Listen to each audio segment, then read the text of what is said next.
네, 지금 시장에서 많은 관심을 받고 있는 주인공들은 과연 어떤 섹터일까요? 이번 주 핫했던 업종들 정리해보면서 전략 이야기 나눠보겠습니다. 자, 화면으로 먼저 리스트부터 만나보시죠. 자, 먼저 가볼 곳은 로봇, 2차 전지, 조방원도 등장을 하고요. 바이오, 우주항공까지 준비가 됐습니다. 로봇주는 현대차를 필두로 해서 상승 랠리가 이어지고 있는데 현대차 아틀라스 양상 기대감이 있죠. 이 때문에 소프트웨어 관련주들 또 로봇 부품 쪽 같이 덩달아 분위기가 좋습니다. 자, 허인남 대표님, 지금은 로봇주를 어떻게 접근하는 게 가장 좋은 선택일까요? 네, 작년 하반기부터 최대 상승폭을 기록했던 섹터가 이제 로봇 섹터이기 때문에 이제 섹터별 순환매상, 일부 차익 실현이라든가 숨고르기도 반드시 필요할 겁니다. 하지만 이제 이런 조정 구간 때는 오히려 추가 상승을 앞두면서 다시 한번 비중 확대가 필요한데 모멘텀을 계속 확대하고 있습니다. 말씀하신 것처럼 이제 보스턴 다이내믹스가 미 나스닥 상장까지 준비하면서 시총 30조 원까지 기대가 되고 있고 또 앞서 말씀하신 것처럼 이제 현대차의 목표가도 84만 원까지 이제 제시가 되고 있습니다. 그리고 전체적인 이런 로봇 산업에 대한 이제 사이클을 이제 설명드리기 위해서 이제 표를 하나 준비했는데 네. 그 휴머노이드 로봇과 이제 전기차의 그 세 단계를 좀 비교해놨습니다. 크게 세 단계로 발전을 하는데 첫 번째가 테마 투자 단계, 그리고 또 두 번째가 산업 모멘텀 초기 단계, 그리고 또 마지막 단계가 이런 산업 모멘텀의 이제 가속화 단계라고 보시면 되겠습니다. 현재 이제 휴머노이드 로봇의 그 위치는 15년부터 17년까지 형성했었던 2차 전지의 자리입니다.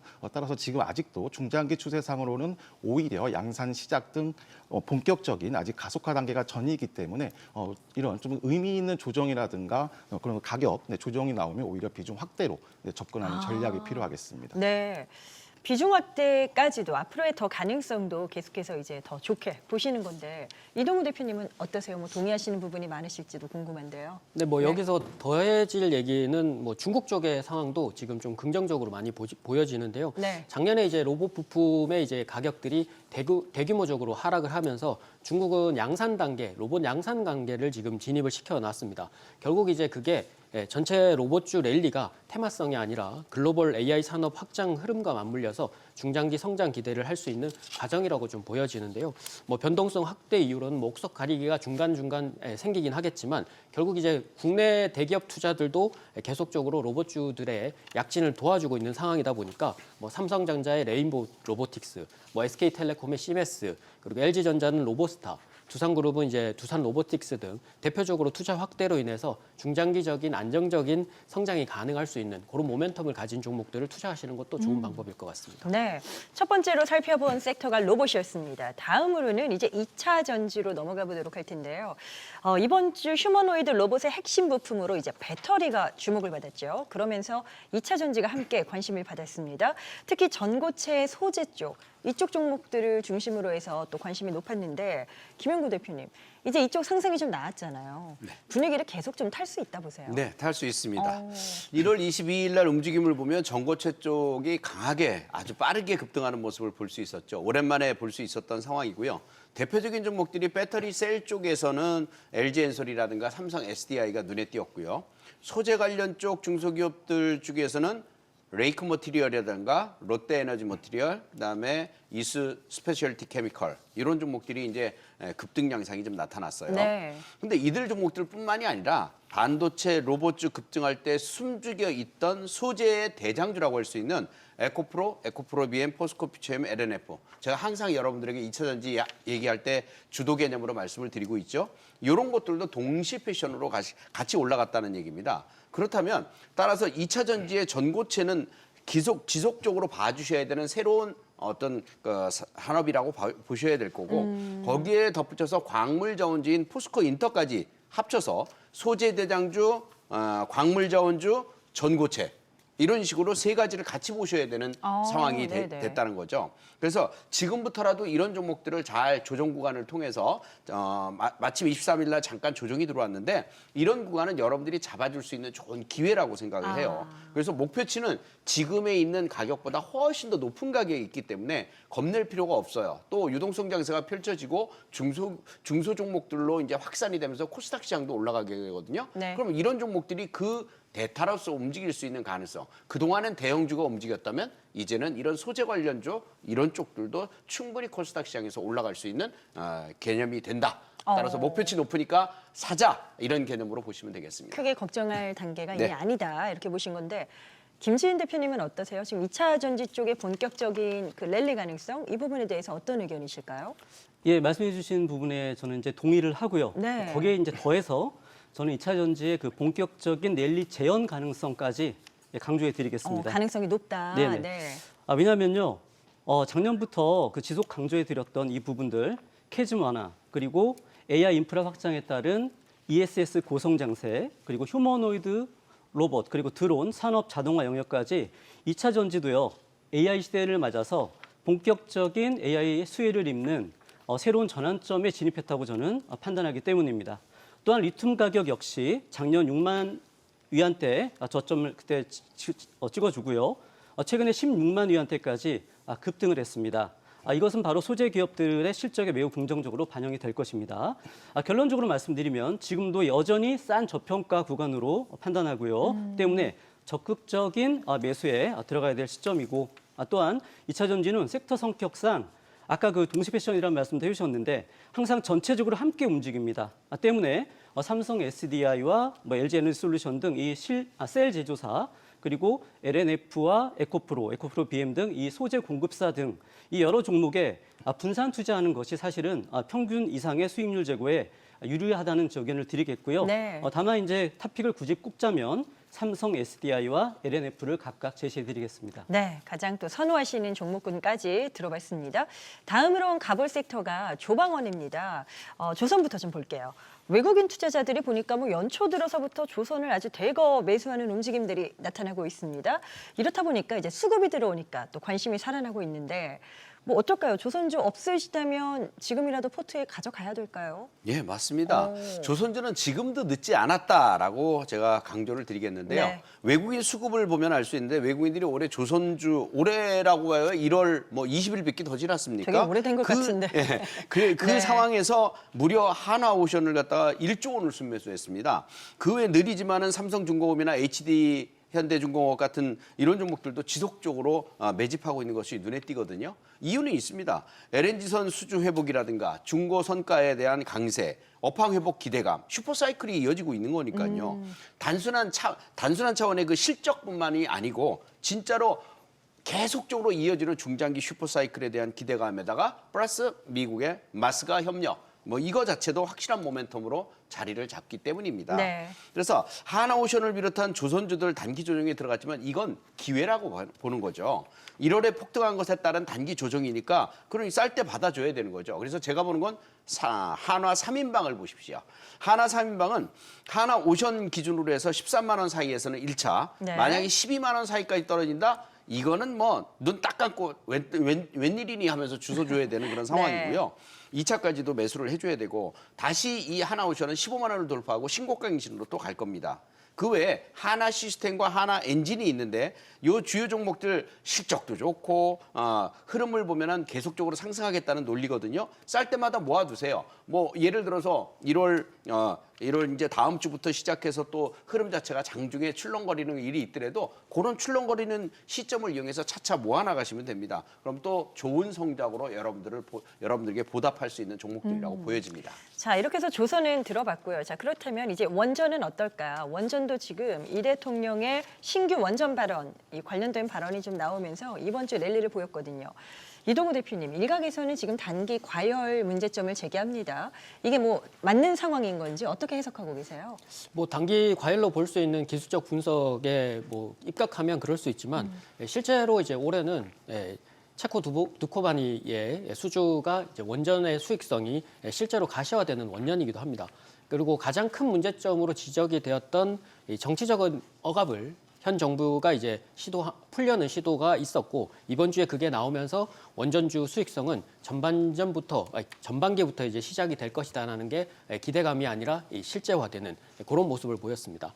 이 부분은 이제 아마 하반기로 가면 내년엔 더 드라마틱한 성장이 예상이 되기 때문에 아마 추가적인 성장도 가능해지는데요. 네. 원전업종 특성상 수주 계약이 장기 계약이 좀 많죠. 초반에 이제 설계가 중심이고 이후로는 시공과 관리가 중점인 용역 서비스와 공정률에 따라서 한 번에 수익이 잡히기 때문에 기존의 대장급 역할을 했던 두산에너빌리티나 뭐 BHI 대신에 이제 한수원 관련주인 한국전력 네. 그리고 한전기술 뭐 한전산업, 한전 KPS까지 이번 주부터 해서 급등이 시작된 모습이었고 사상 최고가와 52주 신고가 돌파가 써내려져간 그런 모습을 보였습니다. 실제 이제 소형 원전주까지 동참을 했는데요.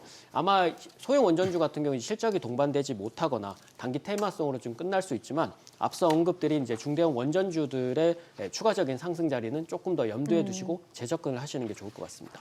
일단 업종별로 그 환경 상황들을 본다면 뭐 조선도 그렇고요. 지금 원전 쪽도 그렇고 기대감이 많은데 자 그렇다면 이제 선택을 한다.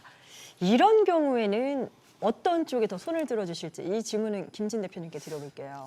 네. 솔직히 그 둘 다 매력적인 섹터이기 때문에 둘 다 담으라고 말씀드리고 싶긴 한데요. 네. 그래도 이제 하나를 골라달라고 말씀하셨기 때문에 말씀을 그렇다면? 드린다면 네. 저는 이제 원전 쪽에 한 표를 드리겠습니다. 원전 쪽으로. 예. 그 이유는요. 바로 이 원전은 지금 밸류에이션 재평가의 초입에 있다고 저는 보기 때문입니다. 왜냐하면 그 AI 데이터 센터 등 인프라 확장에 따른 글로벌 전력 수요가 급증하고 있죠. 누구나 이거는 뭐 반박할 수 없는 그런 사실인데요.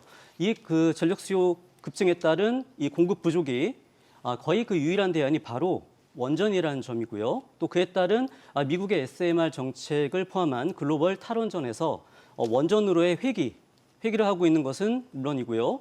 또한 국내 신규 원전 건설 논의까지 지금 중장기 성장 논리가 설득력 있게 확장이 되고 있기 때문입니다. 네. 탑픽을 좀 짚어드리면요.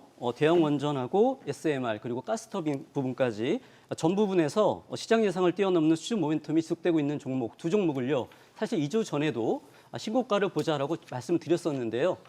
일단은 전고점 탈환에는 성공을 했습니다. 이번 주에도요. 이 바로 두산에너빌리티하고 BHI인데요. 이번 주에도 이 종목 신고가 이상을 계속해서 보는 그런 종목으로 제시를 해드리겠습니다. 네. 자, 다음 섹터는 이제 바이오입니다. 지금 바이오가 참 시장에서 뭐 아픈 손가락이랄까요? 이렇게 돼버렸는데 사실 얼마 전만 하더라도 이제 바이오주가 타이밍이 왔고 때가 됐고 기대감이 높은 그런 분위기였죠. 그런데 이런 분석이 많았음에도 불구하고 알테오젠 사태 등으로 인해서 지금 약간 분위기가 좋지 못한 상황으로 반전이 됐습니다. 이동우 대표님, 바이오는 그럼 어떻게 해야 될까요? 뭐 당분간은 이런 분위기를 벗어날 수 없을까요? 뭐 이번 주는 뭐 바이오주들을 들고 계셨던 분들은 지옥과 천당을 거의 오가는 상태였죠. 네. 하지만 이제 조정 뒤에 다시 강세가 좀 지속이 예상이 되는데요. 알테오젠이 바이오 제약의 수급을 전체적으로 좀 꼬아놓은 상태라고 보여집니다. 뭐 1월 FOMC 회의 이후로 이제 금리 동결이 유력하기 때문에 그게 지나면서 향후 금리 경로에 대해서 나오게 되면 다시 순환매 유입에는 크게 문제가 될 상황으로 보여지진 않습니다.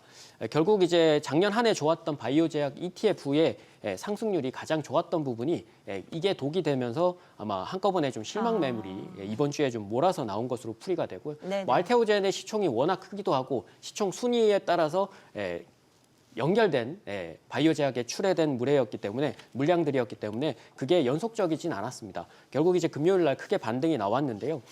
섹터 내에서 이제 3,000당 제약이 최고가를 돌파를 했고 메지온이나 뭐 코랑 티슈중 등이 이제 공급 개항이나 임상 3상에 대한 기대감이 높아지면서 상대적으로 강세를 좀 보였다는 점. 그리고 시총 상위 바이오 제약주들이 알테오젠을 제외한 나머지 종목들이 대다수 이제 금요일 날 다시 반등이 나왔는데 수요일 날 급락한 이전 시점까지 회복을 하거나 요랬던 종목들은 대부분 다 다음 주에 다시 재차 반등이 나오는데요. 네. 뭐 리가캠, 그다음 오름 테라퓨틱 그리고 에이프릴 바이오 등이 그 자리를 넘어서면서 추가 상승 기대감을 높였고 향후에 이제 대규모 기술 이전 계약까지 나오게 되면 다시 한 번 더 업종 내 순환매 유입은 기대해 볼 수 있을 것 같습니다. 일단 이런 분위기를 딛고 나면 그 조정 뒤에는 다시 한번 또 반전의 그 가능성이 열려 있다라는 점, 이 부분 또 참고하시면 좋을 것 같고 회남 대표님은 어떠세요? 바이오 쪽 의견 한 번 더 들어보고 싶어서 좀 여쭤볼게요. 네, 앞서 이제 그 이동호 대표님께서 이제 말씀하신 것처럼 이제 이번 주 알테오젠 사태에 대한 충격을 이제 단기 충격 정도로 이제 해소하는 흐름이 나올 건데 일단 한번 장대 음봉을 형성했기 때문에 어느 정도 매물 소화하는 과정은 필요할 겁니다. 이제 이런 구간대 역시 계속 그 제약 바이오 안에서도 이제 AI 의료를 많이 강조드리고 있습니다. 이제 모든 게 AI로 귀결되는 흐름이기 때문에 탑픽 종목군들은 많이 강조드렸던 그래피, 이뮤논시아, 그 로키델스케 헬스케어, 고영 등이 형성하고 있습니다. 특히 이제 고영은 이제 1월 9일 필살기 방송 통해서 이제 25,500원의 추천을 드렸고 1차 목표가 이제 34,000원까지 돌파를 해놓고 이제 정고점 부근에서 이제 횡보 조정을 지금 하고 있습니다. 좀 추가 상승 여력도 이제 충분하기 때문에 이제 반복 매매 타점도 이제 준비할 필요가 있겠는데 일단 고영은 이제 그 올해부터 본격적인 이제 실적 우상향이 기대가 되고 있습니다. 작년 4분기 매출액은 한 30% 증가, 그리고 영업이익도 이제 흑자 전환이 예상되고 있고, 특히 이제 그 내수술용 의료 로봇 분야에서 이제 본격적인 이제 숫자가 나올 거라고 볼 수가 있겠습니다. 따라서 이제 기술적인 타점에서 28,000원 아래로 가격 조정이 나오면은 1차 목표가 돌파 때 챙겼던 비중도 다시 확대하는 그런 전략도 필요하겠습니다. 네, 마지막으로 가볼 섹터가 이제 우주항공이 남아 있습니다. 우주항공도 뭐 이쪽 산업에 대한 기대감은 뭐 연일 있긴 했습니다만 최근에 또 강조되는 부분이 스페이스X의 하반기 IPO 예고 이슈가 있고요. 또 미국 나사의 아르테미스 2호가 이제 내달에 시행될 가능성까지 언급이 되면서 이제 좀 겹쳐 있는 이슈가 좀 좋은 쪽으로 이슈가 많은 상황인데 어떤 종목으로 관심을 기울여 봐야 되나 이제 이런 부분들이 또 궁금하실 것 같아요. 김진 대표님 선택은 어떠실까요? 네. 최근에 사실 시장에서 가장 이 꿈이 큰 섹터라고 볼 수 있는 게 바로 우주항공 꿈이 섹터입니다. 크다. 네. 방금 말씀해 주신 것처럼 스페이스X의 상장 예고 그리고 나사의 그 아르테미스 2호 이 발사 임박 소식이 우주항공 산업이 그 미래에서 현재의 영역으로 이제 넘어와서 실질적인 비즈니스의 영역으로 들어왔음을 보여주는 것이라고 저는 생각을 합니다. 네. 따라서 특히 주목을 해야 될 섹터 중에 하나가 올해요. 올해 특히 주목해야 될 섹터 중에 하나가 바로 우주항공이고요. 스페이스X의 그 상장 관련 뉴스가 나올 때마다 이 우주항공주들의 주가가 들썩일 거기 때문에 반드시 올 한 해 동안 계속해서 관심을 가지고 투자를 해나가야 할 것입니다. 관심주를 드리겠는데요. 신규 상장 이후에 역동적인 주가 움직임을 지금 보이고 있는 그리고 이제 신고가 영역에 들어간 나라 스페이스 테크놀로지를 탑픽으로 제시를 해드리겠습니다. 네네. 나라 스페이스는요 초소형 위성 설계와 제작 그리고 운용 분석 서비스를 제공하는 그런 회사로서 접근 전략은요 현재 그 신고가 돌파 이후에 23일 5만 원 밑으로 지금 내려온 상태인데요. 다음 주에 이 숨고르기 구간에서 5만 원 초중반대에서도 충분히 적극적인 공략도 유효하고요. 그리고 4만 원 밑에서는요. 4만 원대에서는 충분히 싸게 줍줍하는 기회가 될 수 있을 것으로 보여집니다. 자, 이렇게 해서 네 분의 섹터 전략을 꼼꼼하게 챙겨봤습니다. 투자의 최종 판단과 책임은 투자자 본인에게 있다는 점 다시 한번 말씀드립니다. 때문에 자신의 원칙에 맞추어서 항상 또 현명한 선택을 하시길 바라겠고요. 주식에 대한 유용한 정보가 필요하신 분들 많으시죠. 카카오 채널 필살기 이렇게 검색해서 친구 추가하시면 또 채널 내에서도 다양한 정보를 만나보실 수 있겠습니다.